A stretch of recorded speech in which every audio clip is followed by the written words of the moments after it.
Welcome to the channel, and today we're going to be looking at the Mucar 892BT, which is for the Bluetooth scan tool. So Mucar is a brand that I hadn't heard of, but after doing some research, they are the same ones that created the ThinkCar, which is a very popular scanning tool, and a lot of people use it. I've used a lot of different brands. I've probably reviewed anywhere from 8 to 10 or so scan tools in the past, from pretty simple OBD2 code readers up to some pretty full-blown, full-size scan tools. This one could be one of the best ones for the price. I've reviewed Top Don, Autel, Launch, a few different brands. This one has some things that I didn't have on any of my previous models. Now, it has been quite a while since I've done a scan tool review, and I think this is going to be great for those weekend warriors, DIYers, or people that just do a lot of work at home, whether it's on their own vehicles or maybe they also work on friends and family's vehicles. This is going to be fantastic. Or if you're getting into the professional field, you don't really want to just get a code reader, but you also don't have $2,000 to drop on a scan tool yet. I think this is going to be a really good option for its price point. You get a lot of features and capabilities with this scan tool in its price range. It is very impressive. There are a lot of other reviews out there, so if you guys are interested in this, make sure to do your research, watch multiple different reviews, because it's kind of impossible to use all features of the scan tool in a video, just because scan tools of this size, they do have a lot of capabilities. But let's go ahead and get into the specs and some of the features and the pricing and all of that. It does come in this nice little semi-rigid case with a zipper, so it is packaged really nicely. Up top here, you do have the instruction manual and all of that. Then you have a network cable here, which some people may get a lot of use out of. Some people may never use this. And then you get to the meat and potatoes. So here's the scan tool. There will be a sticker up here. There is a screen protector on here. I just took the sticker off so it doesn't cover up the battery percentage, time, and when you're connected to Wi-Fi and you do downloads and stuff, it will actually show you the download rate. So that's really nice. But we'll just set this aside real quickly. We'll look at everything included in the bottom of the case. So you do get this network cable to USB adapter. That is handy if you use the network cable. Then you have this, which also is used with the network cable. This will allow you to plug into the OBD2 port. You can still connect your Bluetooth OBD2 portion that is mounted on the back of the scan tool, and then you can connect your network cable, so a little dongle there. You have your USB-A to USB-C charging cable, and with that you get your charging brick. And this is a universal charging brick, so it's set up for the US, but they do have different ones for other countries as well. I'll probably just take these out of here because they just kind of take up space over here in this corner. But so looking at the scan tool, overall the build quality feels good. It doesn't have as much like body armor as like my launch scan tools that I've reviewed in the past. A lot of them are completely wrapped in rubber. This has rubber side grips. It goes around the corners, but then it's a pretty thin unit, as you can see here. It's got an 8-inch display, so as you flip it over on the sides, there you can see Mucar. On the top, you see a USB-C, USB-A, and your power. On the bottom, there's nothing. On the back, you do have this large kickstand, so you can set this thing up at whatever angle you want, which I think is really nice. And then the Bluetooth portion is actually magnetic to the back of the scan tool, and it is a pretty strong magnet as well. I can hold the entire scan tool up with the Bluetooth portion, so I really like that. Let's go ahead and power this thing on. The button is nice and clicky. Just go ahead, maybe shut these lights off. It does run on Android 10, Bluetooth 5.0. It's an LCD display. It's very responsive. Feels really nice. There's not a lot of lag that I've found on some of my older scan tools. It's got 2.4 and 5 gigahertz Wi-Fi. It is a 4,150 milliamp hour battery. So it does come charged. It was at like 98% when I got it, and I've messed around with it quite a bit, and it's at 90%. I've even done a ton of updates on it.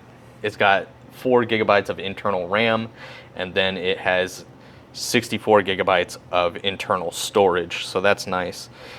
The other great thing about this is it has free lifetime updates, but not just that. I've had scan tools where they have free lifetime updates or whatnot, but some of those are just a pain to deal with.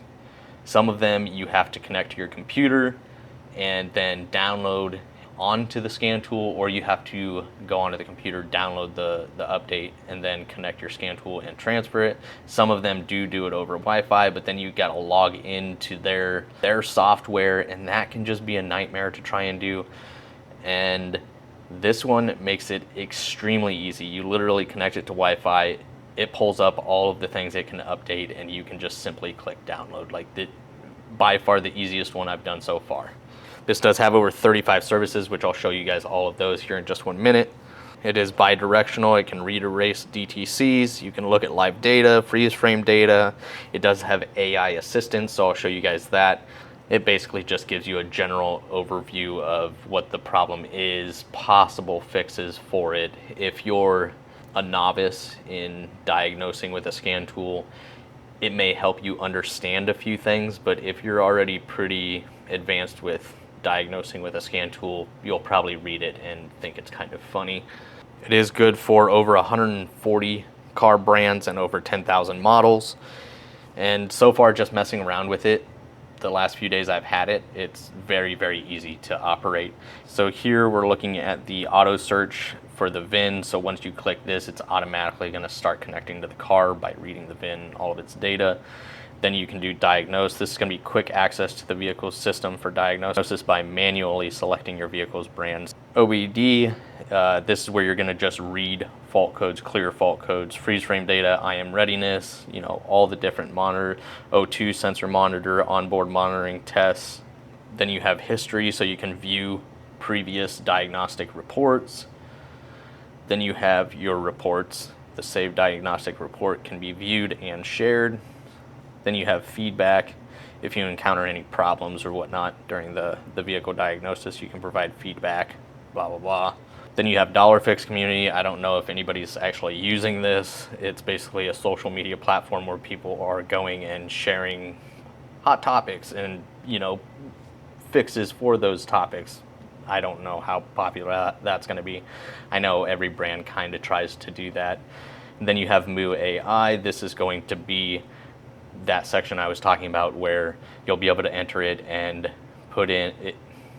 In your report, you can either click on the fault code and it will kind of pull the AI stuff up if you want to read it that way, or you can go into here, you can ask it questions, you can put in the code, and it'll pull up, common symptoms and possible solutions to the problem and stuff using AI. Getting into maintenance, these are going to be basically like the 35 different services, and you can either look at it in this line here, or you can go click over here and it'll drop it into, and you can also sort it. Pops this up. I don't know how to make it stop doing this, but you can basically click sorting and you can go through all of these and sort it how you want. So you can move your most common services that you may perform up to the top, so you're not scrolling looking the entire time.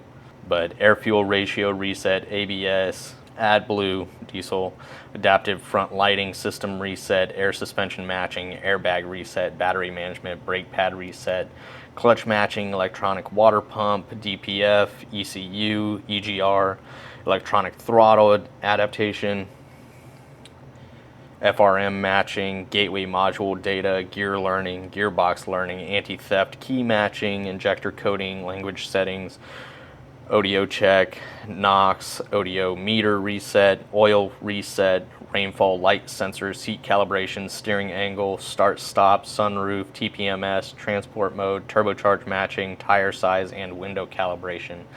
And that is not, those are just resets. It also has the capabilities of live data. We're not going to be able to look at that until we actually connect it to a car. And then you have your upgrade section. This is going to be what you want to go into when you first get it, just to make sure that everything's up to date. And this basically just shows everything is the latest version. But like I said, There's probably brands in here that you've never heard of, especially if you're in America. There's a lot of these that you're not going to really deal with, but they are there. And then here are your 35 services that it can perform. You basically keep those up to date, and that's basically this section here. But you can, once you enter this, you can see the vehicle or the maintenance side, which is basically vehicle maintenance. It's just, and then application software, the apps, the dollar fix community. And then under the more section, this is going to be the settings. So you can go in, input your information, connect to the Wi-Fi, input your information, set the time zone language, all of that. Then you have online services, operating instructions, fault code library, coverage list, module, connect external devices via USB or Bluetooth. Gadget, this is going to open up those downloads that you can, your Candy Crush, your Kindle, these are not downloaded, but you can access Chrome, you can access your Gmail, you can access YouTube. Maybe you want to look up a video of common issues on a specific fault code, remote assistance, and then this is going to just change the way the menu looks. And then basically this is the exact same thing we just went over, but it's in a side menu that you just scroll through. Other than that, it's the exact same thing as what you're seeing here. You do have this drop down where you can connect to your Wi-Fi, Bluetooth, and then you can change the screen brightness and the volume. So pretty easy to use, very simple, but contains quite a bit, as you can tell. So far, I think I'm pretty impressed with its layout and everything that it should be capable of doing. So let's go see how it performs. So we'll just go into auto search. That's going to scan the vehicle, get all the information, and then it's going to pop up with this information. It's going to scan a little bit more, and then it'll pop up with all of the VIN, year, engine, all of that. Just make sure it matches what you're connected to. That's once you click automatic search, and then you can manually input it as well. So there we go. So here you can see it has not scanned any of them. I did a review on the ThinkScan 662, which is an awesome DIY weekend warrior little scan tool. This is going to scan many more. Select all, choose to scan. And it's just going to run through and scan all of the modules. This is a pre-existing code that was from when the upper radiator hose seal was replaced and we had to disconnect a bunch of stuff. So we just had a fault code set and it's already been cleared and it's not active. This is picking up much more. It reads many more modules than the other scan tool that I have. So I'm picking up old pre-existing. None of these should be active. Lost communication with side obstacle detection control module left.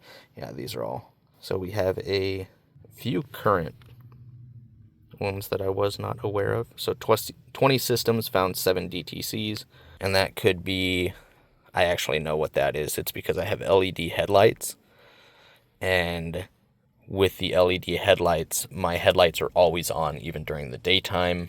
So the auto day-night switch that would normally shut your lights off and then turn them on when your sensor picked up that it was dark, mine just stay on all the time. I don't care. And this will just go into, well, if it stops typing. So AI analysis, Google search, but it'll just give you information that it comes up with from other people or other times that these things have happened. This is for collision alert LED control. This is most likely due to my aftermarket front bumper, and there's a bull bar in the way of these sensors. So, and then you can create a report. You can clear DTCs. You can make sure the mileage is right, put in the information. Here you can put in your shop name, your personal information, whatever it may be, customer name. Click OK. It's going to create a report. It'll put in all that information there, date, time, all of that. There you can see the fault code, the radio, and its fault codes. It'll even list what's current and failed and since cleared. Then you can either share that via Bluetooth or email. If we go into the ECM, version info. You can read DTCs, clear, look at live data, freeze frame data. You can do actuation tests, and whether you go into the TCM or ECM or whatever it may be, you're going to have different actuation tests underneath each specific one. So underneath the ECM here, you can see air conditioning, clutch, relay, camshaft. I'm not going to read all of these, but you can look through them. There's a lot of different activation tests that you can perform on the ECM. If we go back and go into the TCM, you can also look at special functions, actuation tests, high side driver. You can see those. So there's going to be different actuation tests that you can perform underneath each module, and not all modules are going to have something that you can actuate. And then we'll just look at some live data, which we'll have to turn the vehicle on to see actual data. Engine data, electrical and theft deterrent data. I mean, there's a lot of different data that you can look at, and this is far more advanced than the ThinkScan 662, which is a great little DIY scan tool, but there's just so much more that you can do with this. Brake pedal position sensor, engine coolant temp, engine oil pressure, fuel economy. Mine is horrible. We'll click OK. And so with the vehicle off, you can see the engine coolant temp is 66.2. Everything else is just reading 0 once we start the vehicle. Now you can see the brake is 0%. There you can see as I press it. Coolant temp's going up, engine exhaust flow rate, engine oil pressure, fuel economy. And then you can actually graph these or look at the graph. Good graph. This one breaks it down a little bit differently than the other one that I was looking at.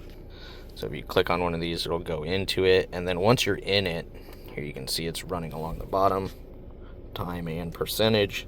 If I press the brake, get off the brake.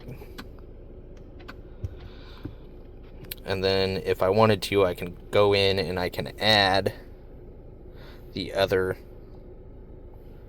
ones that we can look at. Maximum is 4, so cool. So there it's going to graph all 4 of them. You can see it above along the top, and then if you look at the bottom, it'll also show you. I should see what my fuel's at because I'm about to run out. But yeah, there's a lot that you can do with this, not just looking at live data, but a lot of the activations and all of that. So we'll go back. You can go into all of these as well. So like brake pad reset, brake control module. There you can activate, deactivate, rear parking brake service position, trailer brake duty cycle, brake pressure sensor calibration. I mean, there's a lot that you can do with this, and we could be here for a long time. But I really like that it's Bluetooth. It's got a magnet that holds it to the back. It's got a kickstand, nice large display, really easy to use, really user-friendly, good battery life as well. Overall, I'm very, very impressed. There's a lot that this can do. So if you guys have any questions, comments, concerns, please feel free to drop a comment down below. I'll do my best to answer it. I'll have it linked down in the description for you guys as well if you guys are interested. But if you guys enjoyed, make sure to smash that thumbs up. And if you guys haven't subscribed, make sure to subscribe. And I'll see you guys next time.